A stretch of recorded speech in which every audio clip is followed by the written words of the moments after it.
Podsters. When you look up bootstrap, like we're bootstrapping this in the dictionary, that is what is happening today. So first of all, I'm on a borrowed computer. Second of all, my microphone wasn't working. Third of all, I'm on like a janky Zoom, I don't know, whatever. Fourth of all, I just hooked up a printer to print out my notes. By the way, do you ever feel like it's like a victory when you hook up a printer? And for those of you who have been here a while, which is a lot of you, do you remember we used to get these discs? We used to get these discs, and you would have to install these giant like CD discs in your computer in order to install your printer. Now you just click on the Wi-Fi. It says, is this the one you want? You say yes, then you're off. Anyway, I'm here. And the reason why we're bootstrapping this is because you're listening to this exactly 2 weeks before Christmas. And we are in that twilight tipping point area where we decide how we're going to approach the holidays. So we're not really in the holiday madness yet. We're about to approach the let's circle back on that next year, which is one of my favorite expressions in the world. You're going to start seeing memes about that any second. Well, you've probably already seen them. I'm recording this about a week before. Anyway, so we're kind of approaching that. We have 2 weeks left till Christmas. Most people aren't too stressed out yet. You aren't like under the gun at work if you're doing closeout, if you're in sales, if your year ends in the end of December. So you still have a little grace period. And as you know, we are all about grace here at Unmute Yourself, the podcast.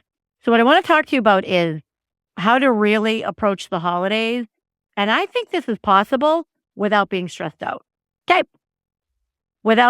Definitely without being overwhelmed, and borderline without being stressed out. By the way, another fun fact, we're bootstrapping it. I don't have a mouse.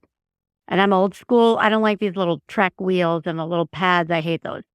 And I can't get this one little box to go down. But anyway, so what I want to talk to you about is how to really go through the holidays without being overwhelmed. Usually I would say how to thrive in the holidays because we're all about thriving here. And I think that's a little disingenuous. Well, it's not disingenuous. I think it could be perceived as disingenuous. I think it's difficult to wash off all of the expectations and really just experience pure joy during the holidays. And if you have done that, if you're a podster out there and you've done that, please send me an email, a note, something on Instagram, however you want to reach me, and tell me how you've done it. I do think we can leverage as much joy as possible. I think that we can make sure we're not too stressed out. I think that the idyllic, It's a Wonderful Life version of approaching the holidays, if you think about what Jimmy Stewart went through in that movie, and if you haven't seen that movie, I don't know. I really don't love it. I might be one of the only people in the world that doesn't love it, but it tells a great story about the holiday season. Anyway, so here we are. We are 2 weeks before the holidays, and I was on a plane a few days ago, and I was looking through the different things that you could watch on the plane. And I really wasn't really into it, but I really didn't want to read my Kindle, and I didn't love the magazine I had. I definitely didn't want to do any work. That's something that I changed a long time ago. I try not to work too much on planes anymore. I'm going to pause and talk about that for a second. So if you travel a lot for work, and I've talked about this before. So in my previous life, I would get on the plane. The minute I can open my laptop, I would bang out a whole bunch of work. I would work the whole flight. I would get off the plane. The minute I got in the cab, I would hook up my Wi-Fi. So it used to be a little portable Wi-Fi thing you used to bring with you. I would hook that up. I would send it out in the cab, going to wherever I was going. Then I would get to my meeting. I would have my meeting. I would go back to my room. I'd send a few quick emails. I'd go to whatever event I had to go to. I'd come back from the event. I'd check my emails again. And then a long time ago, I said, you know what? I'm not doing this anymore. And I know I've talked about this on here before. I had a boss that we were on our way to New York on the train, and he was watching a movie. I go, what are you doing? He said, I'm watching a movie. I said, you're watching a movie? He said, yeah. I'm like, you're watching a movie. You have 4 uninterrupted hours on the train. We're going into back-to-back client meetings, and you're watching a movie. He's like, yeah. And I thought, good for you, pal, right? Good for you. So I decided not to work. I don't think I've worked on a plane since. My point is, I wasn't going to pull out my computer and work and try that. I encourage you to try that because I always used to think, oh, I'm getting ahead so that when I get home, I can be fully present for my family and, my life. And no, that didn't happen. I would get off the plane. I would log in when I got home. And then I would, you're just working more. You're just working more. So try to relax on a plane. Anyway, so the whole point of this podcast is we are talking about how to beat overwhelm. And I was on the plane, and one of the items that came up as something to watch was a Brene Brown. She's doing these series now, which I didn't know about. I'm very glad I found them. I think they might be on Cinemax. I'm not sure because they were on this obscure channel on the plane. And if you follow Brene, she wrote a really great book called Atlas of the Heart, and she's drilling down on different themes from the book, and they're little 30-minute vignettes. And it's like a mini TEDx session. And it's great. It's like you're in the room with Brene and the crowd, and it's a very small crowd. Anyway, it's fantastic. So the topic was stress versus overwhelm and how you speak about your emotions. And as you know, we firmly believe that words matter here over at Unmute Yourself. And you may recall that I'm pretty tough on, are you overwhelmed or are you overextended? There's a very big difference. And this kind of took that theme and really ran with it, or this was kind of like the grandmother of that theme. And I turned it on and I was mesmerized for 30 minutes. I took pictures with my phone of the slides she had up. It was an excellent, excellent, excellent episode. So here's what it talked about, and here's what it got me thinking about December and all of us. There's a big difference between stress and overwhelm. Most people don't recognize that, or they can't really articulate what the difference is. Like I know when I'm stressed, and then I know when I'm overwhelmed. It's a very different feeling. So stress, according to Brene and her experts, is when your environmental demands are beyond our capacity to cope successfully. I'm going to repeat that. Environmental demands beyond our ability to cope successfully, we are overloaded. Okay? I don't know anybody who would disagree with that definition of stress. So I'm watching it, I'm like, okay, that's great, makes sense. Then she talked about overwhelm. Overwhelmed is an extreme level of stress, a emotion or a cognitive intensity to the point of feeling unable to function. So the key here is feeling unable to function. And she did a really good job explaining it. And for those of you that have been servers in restaurants, there is an expression, it's called in the weeds. It might be an American expression. So for those of you outside the US, hi, thanks for listening. We love it. Tell me what you want to hear about. And when you're a server, a waiter, or waitress in a restaurant, even a bartender, and you're in the weeds, it means the demand is beyond on your ability to cope successfully. You need help. So you can walk into the kitchen if you're a server and you can say, oh my gosh, I'm in the weeds. You can say, I'm in the weeds and here's what I need. And this is what Brene said. So I'm not taking credit for this. I'm in the weeds. I need rolls and butter on table 52. I need table 54 watered.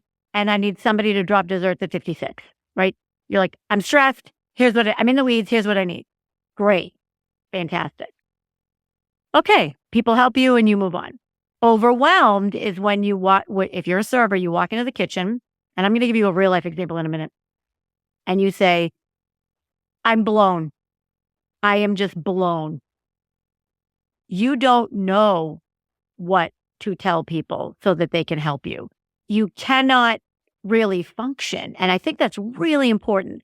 When you're overwhelmed, the intensity is such is that you can't function. And I'm going to give you an example from my personal life. So I love to entertain, and I entertain a lot. And Danny is my husband, for those of you that are new here. He's awesome around the house. He helps. He's great. And sometimes, or every time before we have guests, I get stressed, like I just do, because I always think I have much more time than I do and whatever.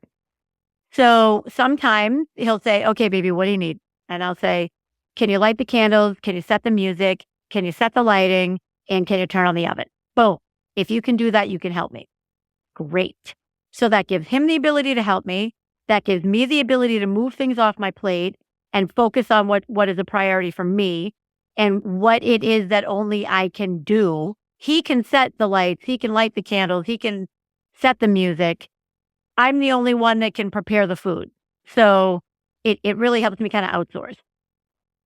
There are also times when he'll walk up to me before we're having a party and he'll say, "Hey, baby, what can I do to help?" And I will just say, "I don't know. I don't know. Just, you know what to do. Just please help me. I don't know." That's overwhelm. I've lost the ability to function. I've lost the ability in my brain to be able to say, here's what I need to do. Here's what's happening. Here's how someone can help me. So with overwhelm, our emotions are intense. This really hit home with me. Our focus on our emotions is moderate. You're not as focused on your emotions. You're not as clear on your emotions. You're like, I can't help. I don't know. I don't know what I'm feeling. I don't know how you can help me. I don't know. You can't function. So knowing this, what do we do with that information? Logical question. So what do we do now that we know that there's a difference between stressed and overwhelmed? I would, before we do that, add overextended. So overextended, the reason why I like overextended is because I'm overextended is factual. There is more on my plate than I can manage safely. Okay? I have committed myself beyond what I can do, period. Think about if you're overextended financially. Okay, hopefully you're not. Maybe you are. If you have committed yourself financially beyond what can be paid. So I'm overextended. I have spent the money. I cannot pay it. So if you think about overextended as not financial, it's just what's going on in your life. I have committed the energy and I don't have it. I have committed the resources. I don't have it. I've committed the time. I don't have it. Overextended is a fact. I am overextended. Overwhelmed is emotional. And it's emotional. It's a reaction to a perception. It's not good. Neither is overextended, but overwhelmed is, I don't like overwhelm. I don't like it. So what do we do, Podsters? I'm getting agitated just even thinking about it. I'm getting stressed out even thinking about it. Okay. So the first thing, then this is my first thing. This is not Brene. This is Nancy. I say, name it. Name what's happening. Are you stressed? Are you overwhelmed? Are you overextended? And there's a very big difference. So if you say to yourself, I'm stressed, okay, I'm stressed, I can function. If you say I'm overextended, I can function, not where I want to function. Stress, I'm temporarily stressed. Overextended, okay, factually, this is not possible, so what am I going to do? Versus overwhelmed, where you just shut down. You're just blown. You just shut down. In my view, naming it is half the battle. Because if you're at the point of overwhelm, and I'm going to speak for myself, if I'm at the point where I say I am totally overwhelmed, I know I need to call a timeout. And I'm going to talk about that in a second. Because I can't help myself. I'm so gone. I can't help myself. I can't help someone else help me. I am just cuckoo. I just can't. And that's a terrible, terrible feeling. So name it. And if you can name it before you get to overwhelmed, even better, because you can do something about it. All right. So here's what the experts say. When you are overwhelmed, so let's go back to that situation where, and I don't know if I got this granular, when Brene, you're a waitress, or a waiter or a server, you go into the kitchen, you're totally overwhelmed. You just can't. No one can help you because you can't tell them how to help you. You can't function. You can't speak. You can't think. That's where somebody says, okay, go take a break. Go take a 10-minute break. Go outside. Back to the dumpster. Go in the alley, wherever. Go to ladies' room. Go take a break. We got you. We're going to handle it. Okay?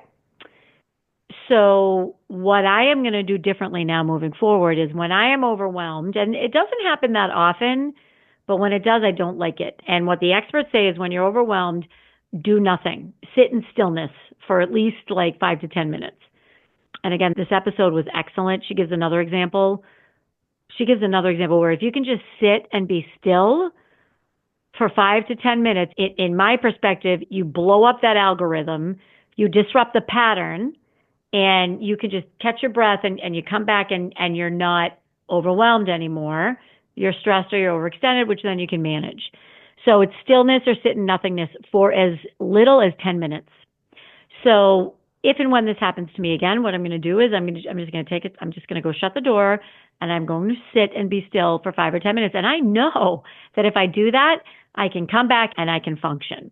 I'm going to tie this to the holidays in a second. So number two, this is an old Weight Watchers trick. So for those of you who have been around a while, Weight Watchers is like a weight management system. And I remember this when I was in Weight Watchers many, many years ago. The holidays are a hard time for people who struggle with any kind of addiction. It could be alcohol, it could be drugs, it could be people pleasing, it could be the holidays is when like all bets are off. So one of the things that this person recommended we do is sit down with a calendar, write down all of your social commitments, and say no to some of them. Like write them all down and cancel at least one.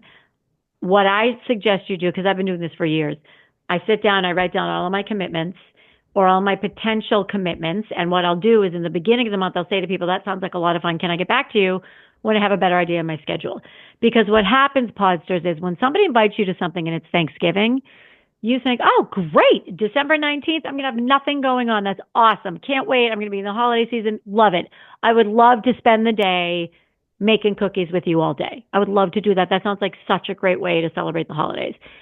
And then December 19th comes around and you haven't done all the things you need to do. It's now 6 days before Christmas. My mother's birthday is the 21st. I may or may not have gotten her the present yet. You might have holiday parties. It is much busier than we think it's going to be. So I try to pause with people and say, sounds great. Can I get back to you? Then I write everything down on my calendar and I will cancel 3 things. Or I will say no to 3 things. Again, it sounds great in the moment. Is it going to be as fun? And am I going to want to do it as much when the time comes to actually do it? And that we've talked about this before. And this time of the year is the perfect time to do that. So what I do is it's this simple. I go into Word, I click calendar, I create a December calendar, I print it out because I'm a paper and pen kind of person, and I write everything down.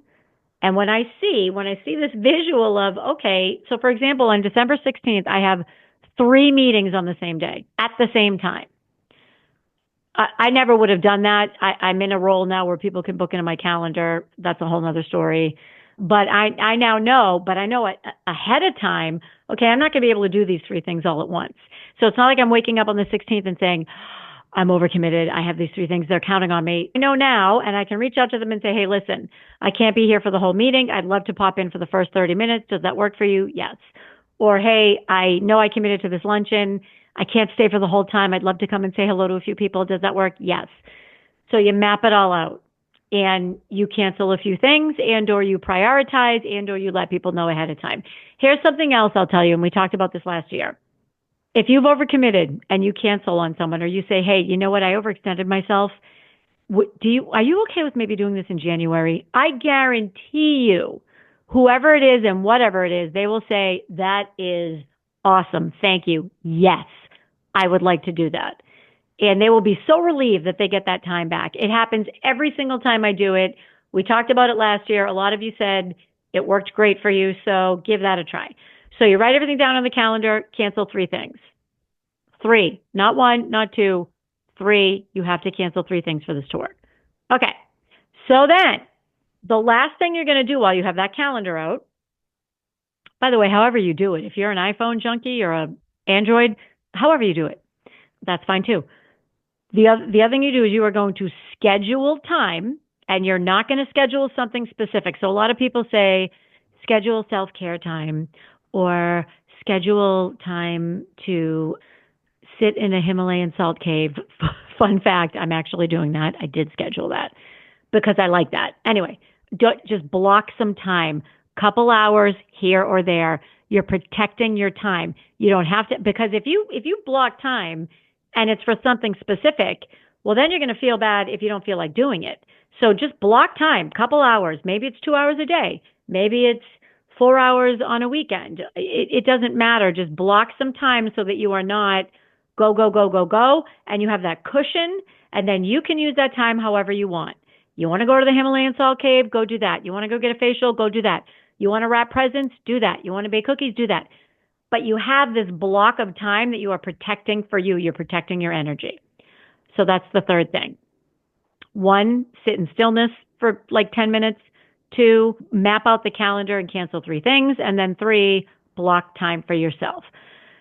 Here's what happens, Podsters, if you don't do this. If you don't do this, despite your best intention, you'll end up probably the week of Christmas, probably that week, and you'll be stressed.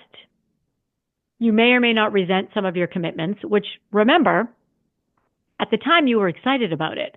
So now you're not, and now you don't want to do it, and now you resent that you have to do it. You're going to impact your health, maybe your sleep, and you're not going to get to do the things that you love to do. So if you don't block that time for yourself, you're not going to be able to do the things that you love to do, not the only other demands. Then we hit January, and it is game on. You all know what January is like, despite what we do. I am vigilant. The first week in January, nothing. I don't have any client calls. I don't have any speaking gigs. I will not do them because I know that my ritual is January 1st, 2nd, or 3rd. I take my laptop. It's cold. I live in Cape Cod. I go to this local coffee shop, which unfortunately closed down, so now I'm going to have to go to another one. I get a big cup of tea and I map out my year. And I've already started doing that, but that's my ritual. I love it. And I will not give that up for anybody. So if you don't take proactive measures now to avoid the overwhelm, you're going to experience it that week or in December, and it's going to roll on through to January. And who wants to live like that? You deserve better, Podsters. You deserve better. And that's my wish for you. So 3 things, right? We talked about it. First is stillness or nothingness, whatever. You can just sit in your car for 5 minutes. 2, map it out on a calendar, cancel 3 things. And 3, block time for yourself. Block it. Don't just say you're going to do. Block it however you block your time. So Podsters, that is my bootstrap episode for you today. Let me tell you what's happening in January over here on Unmute Yourself podcast. We are large and in charge over here. So I have a business strategist she's an expert in setting and achieving goals, how to set them, how to map them out, how to align the resources for them, and how to achieve them. She's a maverick in this. She's coming back. I have an organizing guru who's going to talk to us probably towards the end of the month. You know, we all have these big ambitions for how to organize. She's going to help us actually execute and talk about some of the behaviors and some of the unrealistic expectations that we have.